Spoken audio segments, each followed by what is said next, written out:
Hello, all. Today we are going to be looking at the Americas, and you might ask me, well, why are we looking at Afro-Eurasia?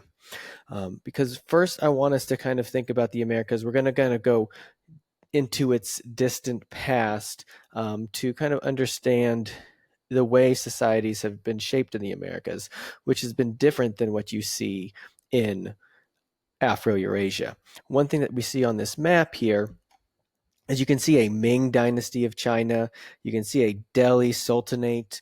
You can see the Mamluk Sultanates, an Ottoman Sultanate or empire.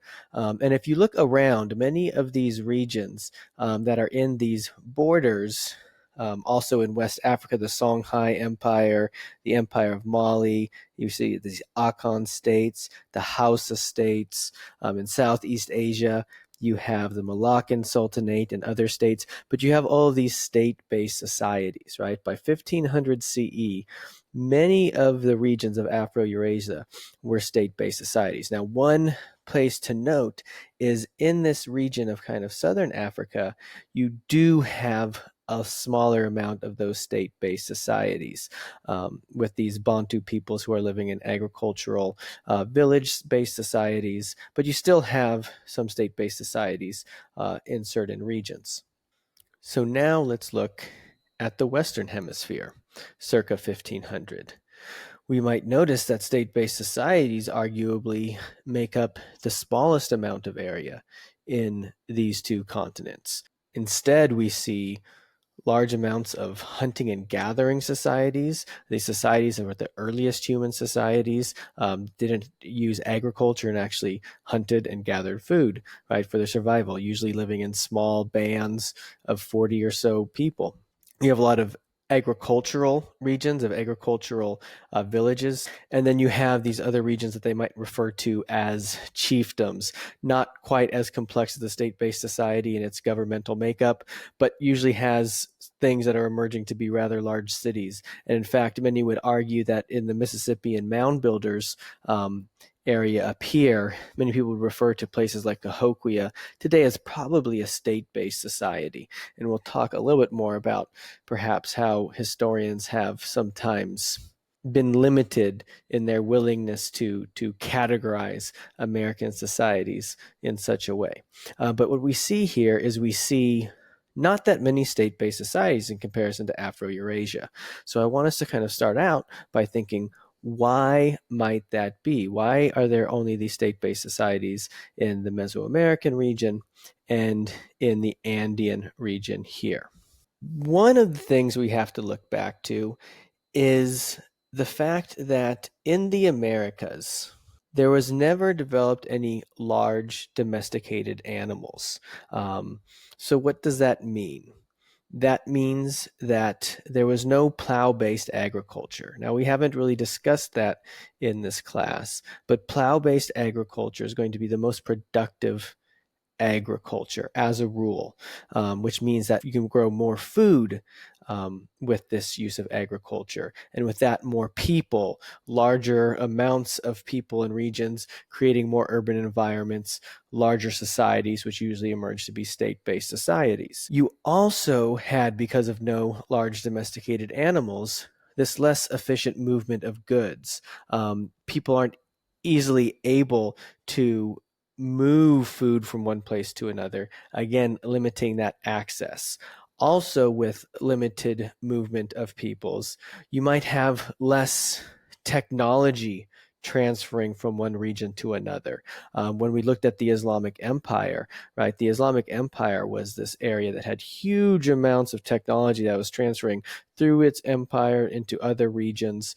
And this helped build all of these different regions with new technologies, growing them into larger cities. You don't have as much of that happening in the Americas because you don't have as much of a movement of goods and things like that via animals. Another interesting thing that goes outside of this idea of why there might be less state-based societies in the Americas, but is also with no large domesticated animals, you have less contact with diseases because in agricultural societies that have domesticated animals, you have oftentimes people living near those domesticated animals, right? And animals, as we too well know now, in this moment of COVID-19, can pass diseases on to humans. And with this interaction of animals and humans and this passing on of diseases and contact with diseases, those people can build up antibodies and resistance to diseases, right? In the Americas, without this contact with animals, there isn't really as much of a development of diseases in the Americas as there were in Afro-Eurasia. And this will become hugely important when we think about what happens when the Eastern Hemisphere and the Western Hemisphere meet. And many of the people in the Western Hemisphere will be wiped out largely because of infection from diseases. So another thing that societies in the Americas seemed to not have was advanced metallurgy. There wasn't working with iron and steel. In South America, the Inca worked with bronze, but you didn't have this advanced metallurgy, which means that you aren't building steel tools like steel plows that could create for maybe more production. And so one of the things to think about is, why are there less state-based societies in the Americas? I always like to give this visual. Because you don't have domesticated animals that are large, and you don't have this plow-based agriculture. And so one of the things you can think about is, in Afro-Eurasia, you might have these oxen like we see on the left pulling a plow, versus in the Americas, one of the few domesticated animals is the guinea pig. A guinea pig is not going to be very successful in pulling a plow. And just a little side note, guinea pigs, like almost all animals that were domesticated, at least originally, for food. So if you have a guinea pig, they were originally domesticated for cuisine. Okay, so moving forward, also another issue that you have within the Americas is the diffusion of crops, right? Within Afro-Eurasia, you have this diffusion of crops like wheat across the entire continents of this region pretty easily, because you have this east-west orientation, and climates are relatively similar along certain parallels. You might have learned that in geography. And so it's easier for the crops to diffuse. Now, in the Americas, you have one of the most productive crops in the world in terms of maize or corn. However, from its origin point in Central America, it takes much longer for that corn to be able to adapt to new climates and diffuse to new regions. By 1500, corn is found throughout North America and South America, but it takes much longer for this productive food source to get to those regions. And without that productive food source, you are going to have limited major centers of populations that are going to only grow to a certain amount because you only have so much food and calories for people. So these are some of the reasons perhaps why you see less state-based societies in the Americas. And one thing that I want us to think about is, we don't want to be thinking about things as in societies being better or worse, right? There's nothing necessarily better about a state-based society over a hunting and gathering society or an agricultural society. They're all living in ways that work for their populations. And they all can have very ingenious technologies that they develop, and the way they interact with the land. And so one of the things we want to always be wary of is trying to give some sort of value judgment on regions based on, are they a state-based society? What kind of technologies they have, right? In reality, what is that value? Technology can be more destructive to a region than a society that doesn't have that technology, right? So that's always something to keep in mind. Anyways, moving on. So going back to this idea of the Western Hemisphere, and let's look a little bit more at this idea of the states that are in those regions. And also I want to look at this concept of the study of these regions. From 1200 to 1450, the time period that we are looking at right now, in Mesoamerica, you had the Mexica otherwise known as the Aztec Empire of Central America. You also have the Maya, who were a very large society within areas of southern Mexico and Guatemala and Honduras. Many of the major city-states had fallen, but there's still a sizable amount of city-states in the Yucatan Peninsula by this time. And then in the Andean South America, you actually have one of the largest empires in the world at this time in the Inca Empire. A very interesting, considerable feat, because one thing about an extremely large empire that you need is you need transportation and communication. So extremely impressive that there you have this giant empire without something like the horse.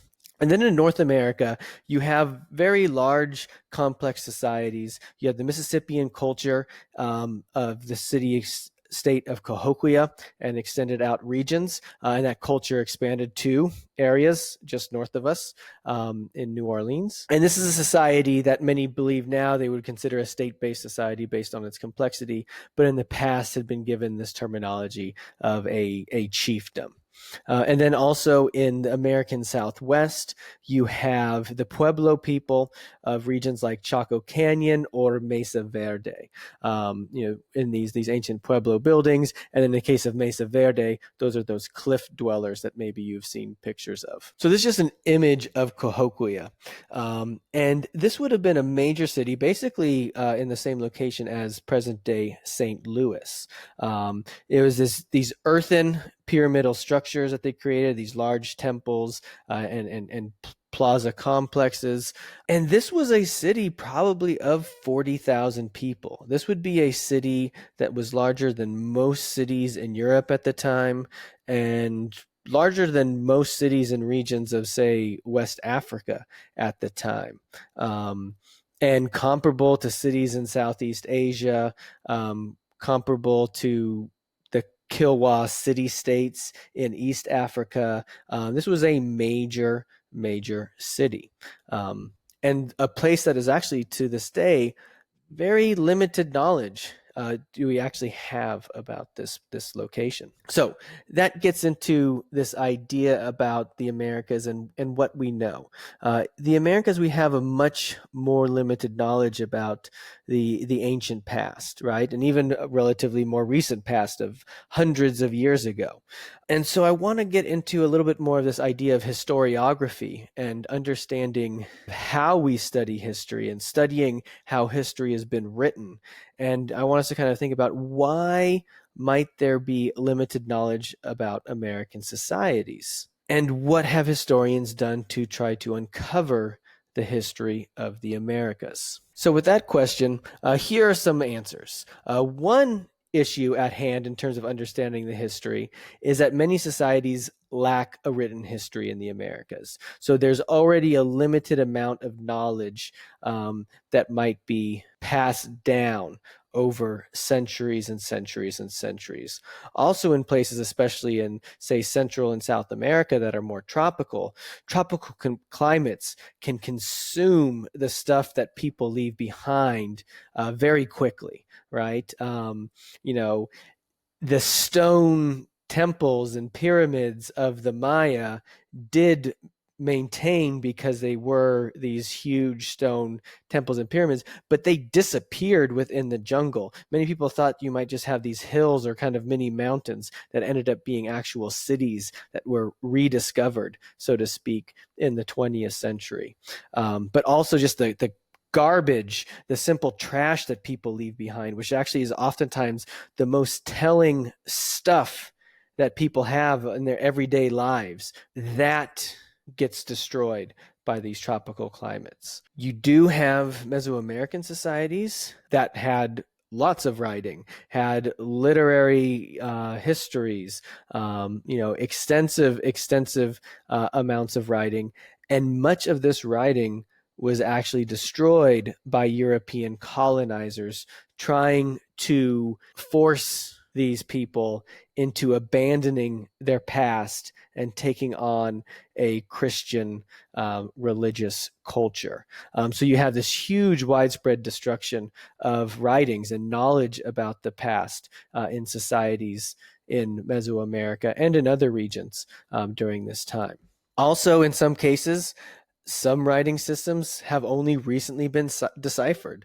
The Maya, it wasn't until 1981 that most of Mayan writing was actually able to be translated. And just a curious note, the person who cracked the code was actually someone who wasn't too much older than you. He was 17, I believe, at the time, the son of a anthropologist who, worked at one of the major Mayan sites, and he was able to finally kind of crack the code. But even today, only 75% of Mayan writing that has been discovered is actually been translated and is understandable. And then the other thing that has persisted throughout the study of the Americas are the prejudices of the people who have studied it, right?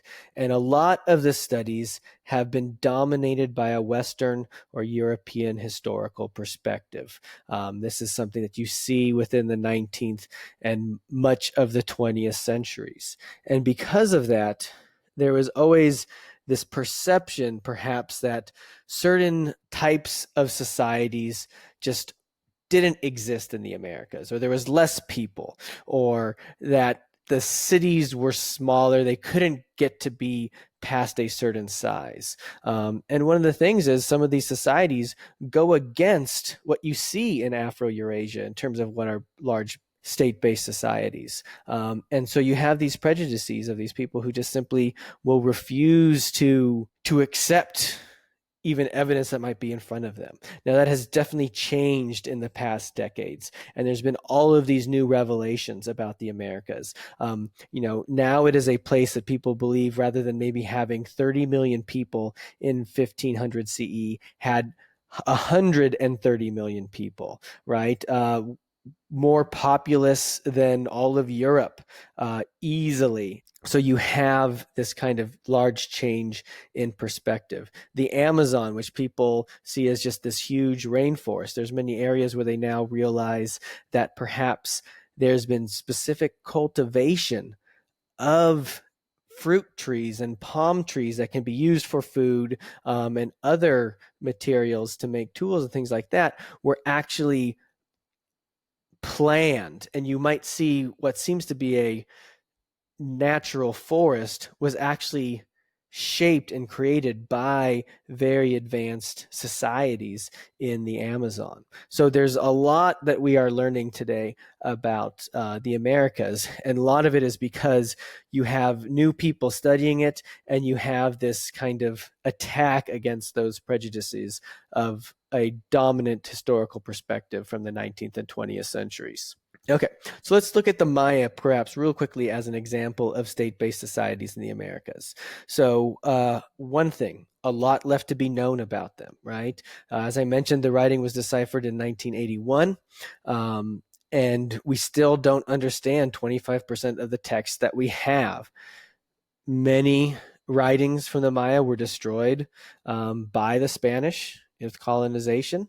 And then also new technologies are revealing things constantly, right? There's new imaging technology that suggests that many of these cities in the Mayan heartland were actually perhaps 10 times larger than the known footprint, right? Cities that they might have thought were of 20,000 to 40,000 people might have been closer to 100,000 people. And so you have this kind of changing understanding. As for the society itself, the state-based society of the Mayas, it was broken up into decentralized city-states. At times there could be one city-state that might be kind of dominant over others, but it never had a strong central authority over those regions. And this is something that's very common that you would see in much of the Americas, really with perhaps one major exception being the Inca, which we will look at a little bit later in a later unit. Also, these were theocratic societies ruled by religious leaders. So in this way, you could perhaps compare it to the Islamic caliphates, which were ruled by the religious leader of the caliph, right? However, unlike the caliph, the Mayan kings were seen as a god on earth, which would be in Islamic culture, hugely heretical to think that any human could be a representation of God. But anyways, they were theocracies. The king was seen as a god on earth, and also the top government officials were priests. There wasn't a separation between officials and priests. They were also master mathematicians, astronomers, and builders. You'll see this throughout many other Mesoamerican societies before and after the Maya. And one thing to note in terms of their mathematical skills, this region and Hindu society in India are the only two regions in the world to develop the concept of zero on their own. Everywhere else that got the concept of zero got it from one of these two regions, with many in Afro-Eurasia getting it from India. Another interesting thing about society in the Maya, and something that you would see in many of these American societies, is a development that is oftentimes referred to as gender parallelism, which deals with gender roles.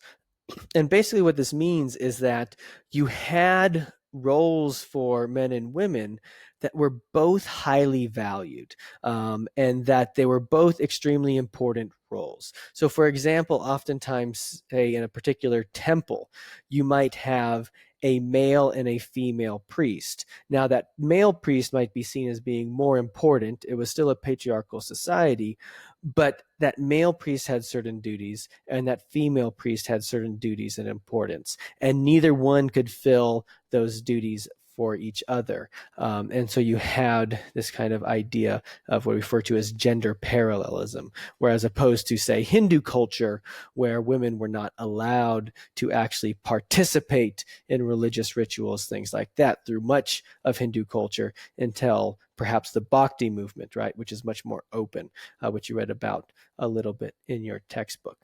So this is just kind of an example of the Americas. Now I did decide I want to talk a little bit about Africa in this time period, because it kind of fits into some of the same context in terms of looking at the historiography of the region. And it's also a region, especially sub-Saharan Africa, where you have a limited amount of knowledge that's known about the distant past.